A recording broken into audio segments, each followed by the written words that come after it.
Dr. Miriam Lango, and I'm here with Drs. Stefano, Armstrong, and Stewart, and we're going to cover questions that we frequently encounter in clinic. So I actually wanted to start with the first, going to Dr. Stewart. What is the risk of cancer in a thyroid nodule? In general, the risk of thyroid cancer in a patient with a thyroid nodule is only about 5 to 10%. So the vast majority of nodules turn out to be benign. There are a few things that can increase the risk that a nodule could be malignant. A family history of thyroid cancer, especially if there's multiple family members who've had thyroid cancer, a history of radiation treatment, especially during childhood, say for some other type of thyroid cancer, would increase that risk. And there's some other things that can increase the risk. If the ultrasound or the biopsy comes back suspicious, then the risk would obviously go up from there. What about symptoms? Many people complain of a lump in the throat sensation, and some of these have thyroid cancer. How often does thyroid cancer cause a swallowing problem, Dr. Armstrong? Well, a lump in the throat is very common, and many patients have it. It's often caused from acid reflux and have what's called a globus sensation. But thyroid nodules are also very common, and thyroid cancer is not uncommon either.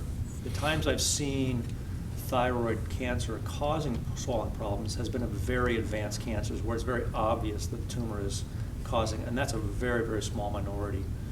The majority of patients, they have a thyroid cancer and they also have a sensation of a lump in the throat, and the two are completely unrelated. And you have to make that very clear to the patients in the workup that in general thyroid lesions are not caused by the swallowing. And the patient may have a swallowing difficulty, feel a lump in the throat, and then they incidentally find the thyroid nodule, which is very common.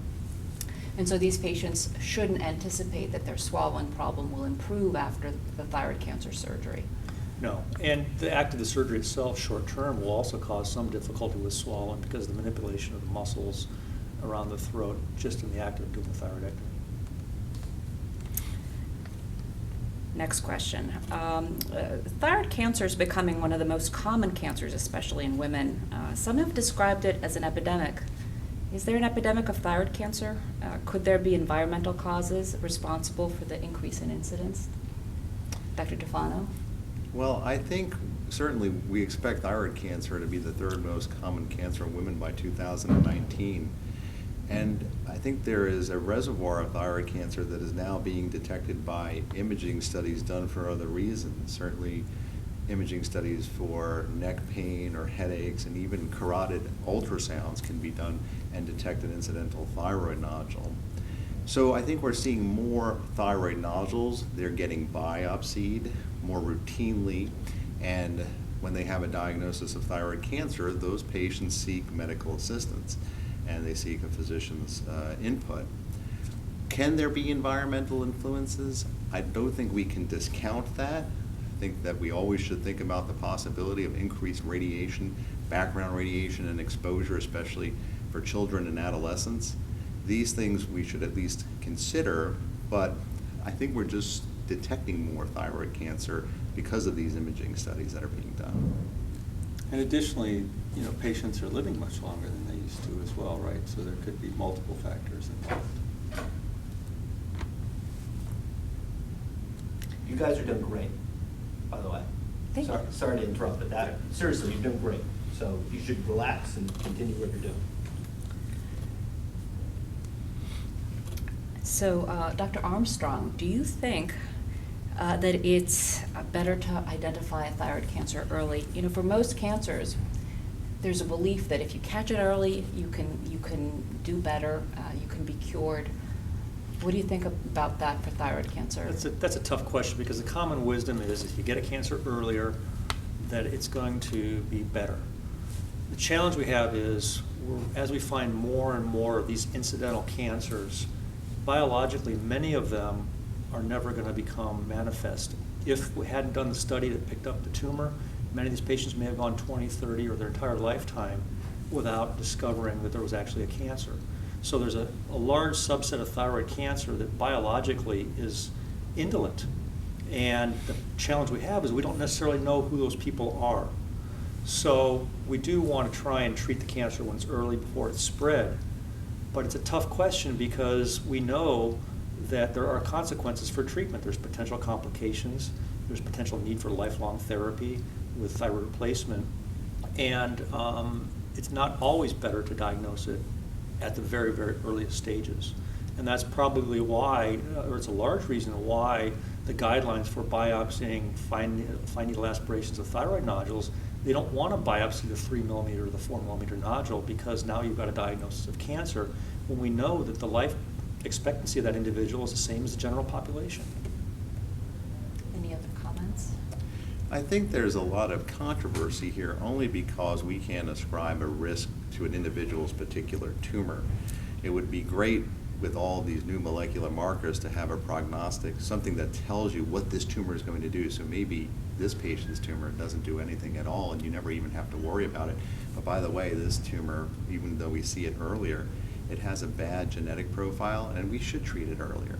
And because we don't have that information, we try to treat people to try to at least diminish the harm or cause the least amount of harm. And so, as Dr. Armstrong said, a lot of these cancers won't do anything, but we can't tell which ones are the ones that would actually cause harm in the future.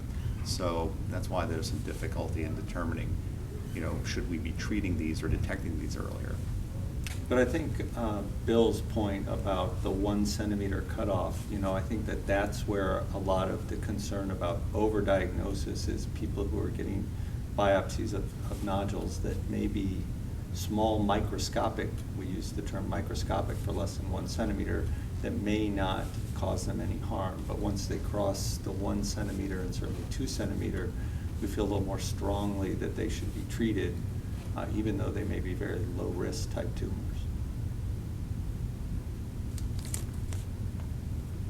Next question.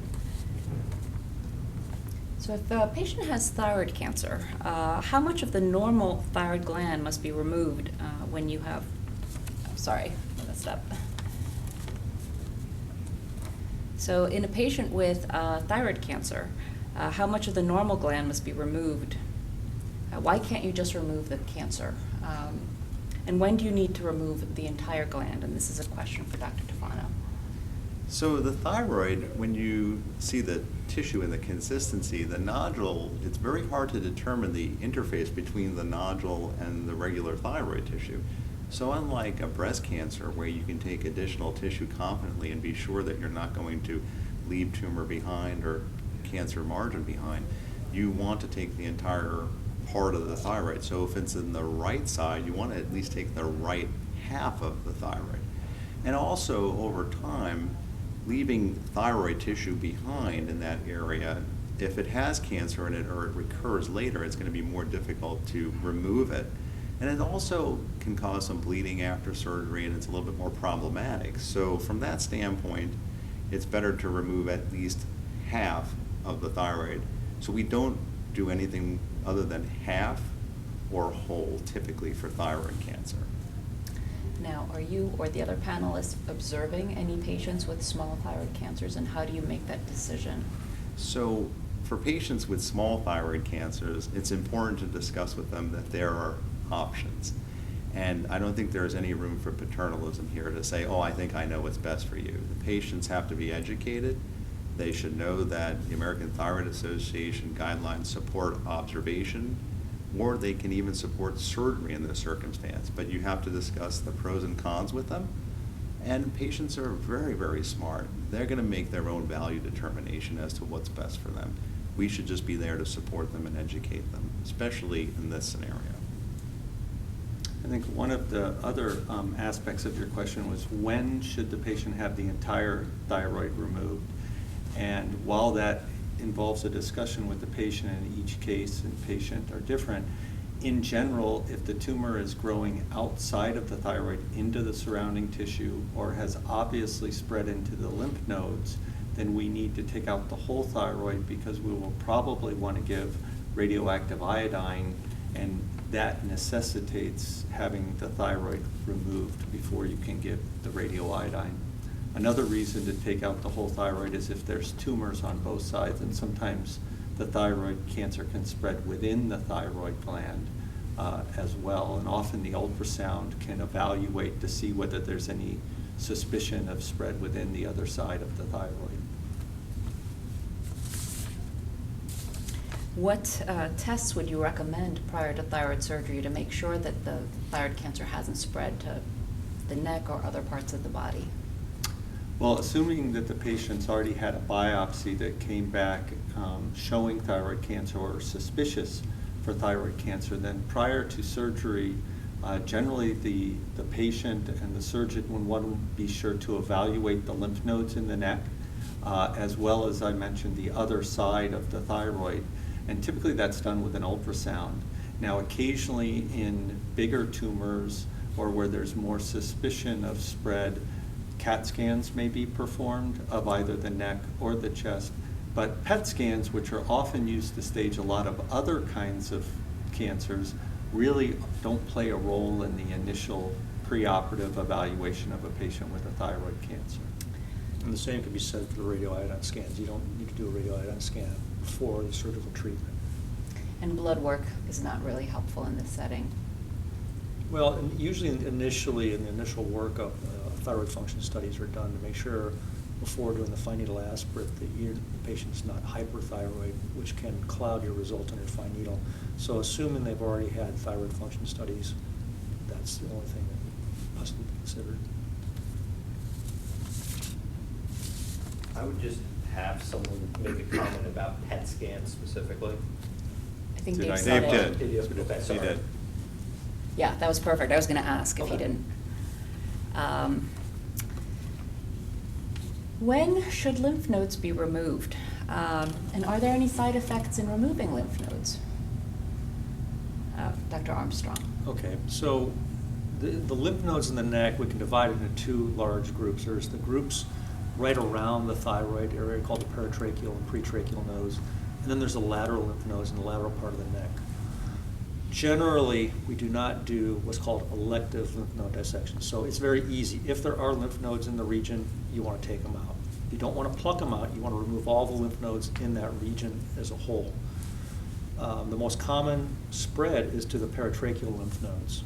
And we generally do not do prophylactic lymph node dissections, except in certain high-risk situations where there's advanced disease and it's very likely that there will be spread to those lymph nodes. The lymph nodes in the lateral neck, those are removed when there is clinical evidence of disease. If there's lymph nodes found on ultrasound or biopsy-proven lymph nodes, then you want to remove the lymph nodes in the lateral neck. If you remove lymph nodes in the lateral neck, you'll often want to do paratracheal lymph node dissection for the central neck at the same time, because to get to the lateral neck, they generally have to go through the paratracheal nodes first. Now, sometimes lymph nodes are removed during thyroid surgery, and some cancer is found in some lymph nodes that were inadvertently removed with the thyroid specimen. Does that have an impact on survival or the chance that the cancer is going to come back? In general, it doesn't really impact survival, but it does increase the likelihood of recurrence. It may change the management, and it may lead the clinicians to say, you know, we need to give radioactive iodine at this point in time because we have disease. What's interesting is that we don't necessarily know the impact in a given case of having a few lymph nodes in the paratracheal region, especially if they're small microscopic disease. And aggressive dissection of those lymph nodes can lead to patients getting radioactive iodine when they might not otherwise need it. And that's getting pretty complicated, and there's a lot of difficult decisions that have to be made, which requires, you know, talking with an experienced endocrinologist and surgeon to really make sure that the nuances and the risks and the benefits are clearly understood. And it sounds like, you know, there are different types of lymph node metastases. I mean, there's very small microscopic lymph node metastases, and then there are larger, more worrisome metastases that need to be managed differently. That's right. Bulky metastatic disease needs to be removed.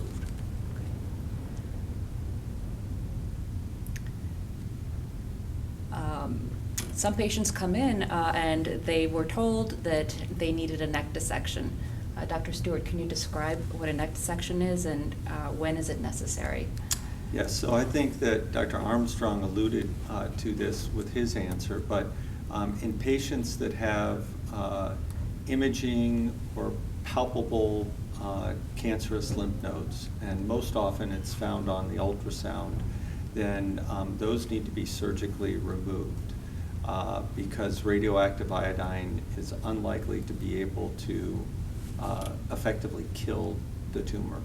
Now, what is much more difficult is microscopically, papillary thyroid cancers can often spread to the lymph nodes, but those don't seem to behave as aggressively, and that's where the controversy of whether to take out some of the lymph nodes around the thyroid at the time of the thyroid surgery to see if it's microscopically spread to the lymph nodes versus only taking out the obviously positive lymph nodes exists in our field.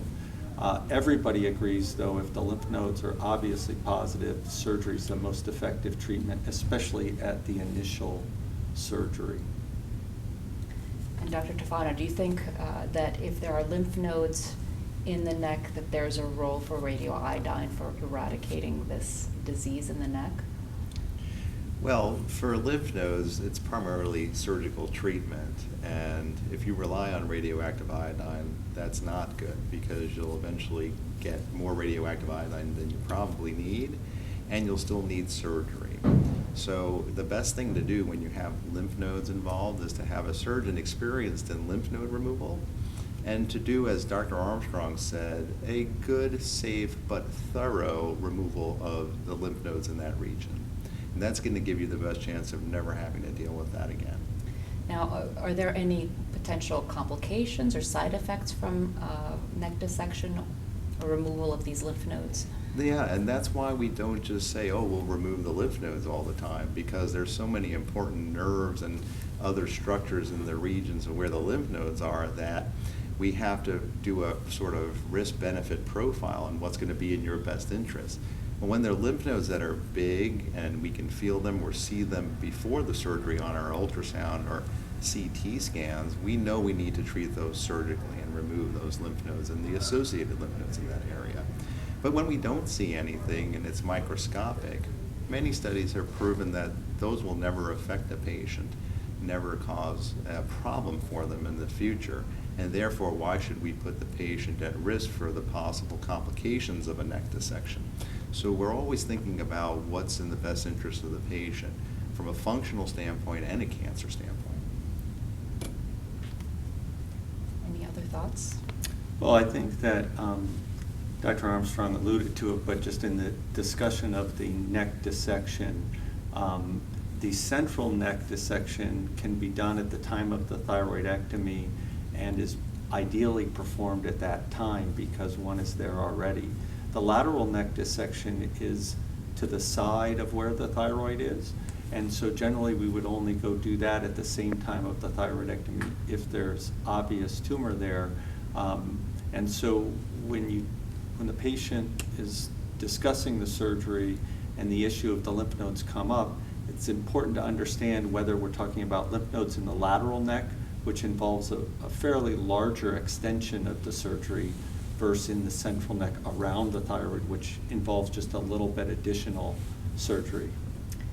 Now, some patients do have more extensive thyroid cancer where they have had spread of the cancer to the lateral necks and sometimes even to both sides. In those cases, do you like to perform the surgery on the same day, or do you like to stage the surgery so that you do part of it on one day and part of it on another day? How long is this operation typically? So I think that again is something that we have a discussion with our patients on a case-by-case basis. But I find in my practice that most of the patients would prefer one surgery to get all the surgery done that we think is necessary. Now, we don't always have all the information, and so certainly there are times that we need to come back and do another side that we didn't anticipate, either soon after the first surgery or maybe sometime a year, 10 years later. In my practice, I tend to do the lymph node dissections at the time of the thyroidectomy. I don't know if either of you. Same. If the patient has no neck disease, I think it's much more efficacious and expeditious to get it done at one operation. And most of those patients with that level of disease are going to need radioactive iodine. So to stage the operations, for me, doesn't make a lot of sense. Get it all done at once, get them into the radioactive iodine. Yeah, patients want closure, so they're coming in for a surgery and they want that to be the last time they need surgery. And if we know there's disease in an area, then why should we leave that for later on? There are some exceptional circumstances, though, that we still keep the patient's best interests at hand, especially if, for example, Dr. Stewart mentioned that when we work in the central neck, well, the nerve to the vocal folds are there.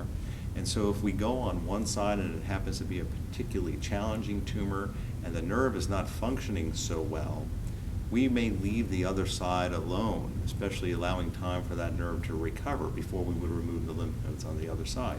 Because having one vocal fold can give you hoarseness, but having both vocal folds not move, one vocal fold not moving, but both not moving, could give you a problem with your airway. And that's really, a complication that most patients never want to face. Now, is there any downside to sort of waiting to have another operation to go to the other side? I don't believe there is any downside. In those circumstances, if you have a nerve that's not functioning well, but you know it's intact, you give it a little bit of time, usually by about 2 to 3 months, that function returns enough that you would feel confident going to the other side and not risking a bilateral vocal fold paralysis problem, which is an airway problem. Yeah, these tend to be slow-growing tumors, and I think that I tell the patients it's often more important that we do the surgery right than right away. And it's a rare thyroid cancer that's so aggressive that the surgery is urgent.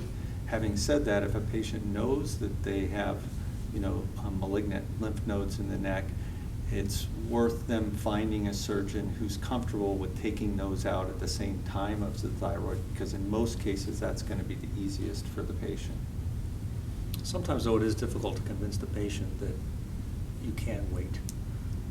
Like Ralph said, they want closure, but they're also fearful that this cancer is going to grow and take over their body in a month or a week or 2 months. And they should feel reassured. Yes.